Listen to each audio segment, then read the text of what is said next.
Matthew Gross said. "We have entered the system." "No enemy contacts detected," Lieutenant Commander Cecilia Parkinson added, studying her console carefully. "I'm not detecting any starships within sensor range." Captain Sir William McElney sucked in his breath. HMS Thunderchild had slipped out of hyperspace on the very edge of the system, where there was no reason to expect to encounter enemy warships on patrol. But it was just possible that the Theocrats might have installed extensive deep space monitoring arrays. They were immensely expensive, even by the Commonwealth standards, yet the Theocracy needed them. Hebrides was right in the middle of the war front. "Take us into cloak," he ordered quietly. The tactical display updated again. A handful of freighters were making their way to and from the system's largest gas giant, but otherwise the system appeared to be empty. He knew it was an illusion. And then set course for Hebrides.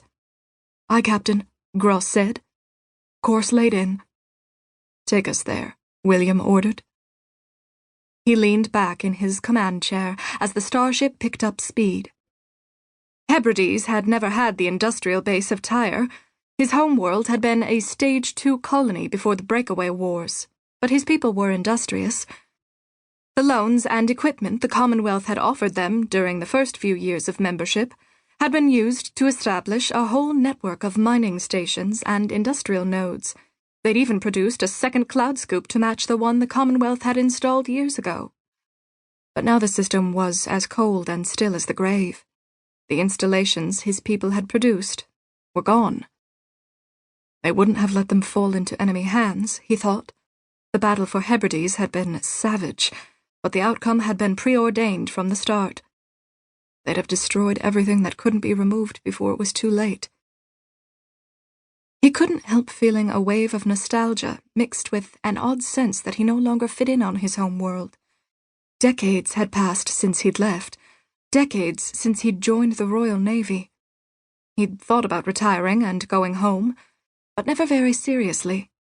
Only a handful of his family remained alive on the barren rock.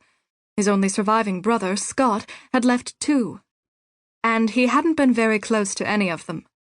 He'd hated the planet's leaders with a passion, but they didn't deserve to be occupied by the Theocracy. No one does, he thought. The bastards couldn't even bother to wait for the end of the war before they started converting the population. He shuddered at the thought. He'd seen the recordings from Hebrides, from Cadiz, from a dozen other unfortunate worlds that had been occupied by the Theocracy, and he'd listened as countless refugees told their stories, warning the Commonwealth's population of the fate that was in store for them if they lost the war. The entire planetary government would be slaughtered, along with all military and religious personnel. Men would be expected to learn to pray, women would be forced to remain in their homes, children would be educated in Theocratic schools. Even if Hebrides was liberated tomorrow, William thought, the damage to her society would take generations to fix. But my people are tough, he thought. They will resist. The Office of Naval Intelligence insisted that Hebrides was still resisting the Theocracy. And, while William had learned to take ONI's pronouncements with a grain of salt, he had to admit that Hebrides was definitely well prepared for a long-term insurrection. The population was composed of stubborn men and women, most of whom had weapons and knew how to use them. And while other planets might be cowed by the threat of orbital bombardment, Hebrides had few population centers that could be threatened. There would be a planet-wide resistance, William was sure. But such a movement couldn't hope to do more than sting the Theocracy without outside help. Which is why we're here, he reminded himself. It's time to drive the bastards out of the system once and for all. He couldn't help feeling a surge of very mixed emotions. He knew the Commonwealth had needed time to build up its navy. He knew the Commonwealth needed to protect the Stage 4 and Stage 5 worlds ahead of the others, but he still couldn't help feeling as though his adopted government had left Hebrides to suffer.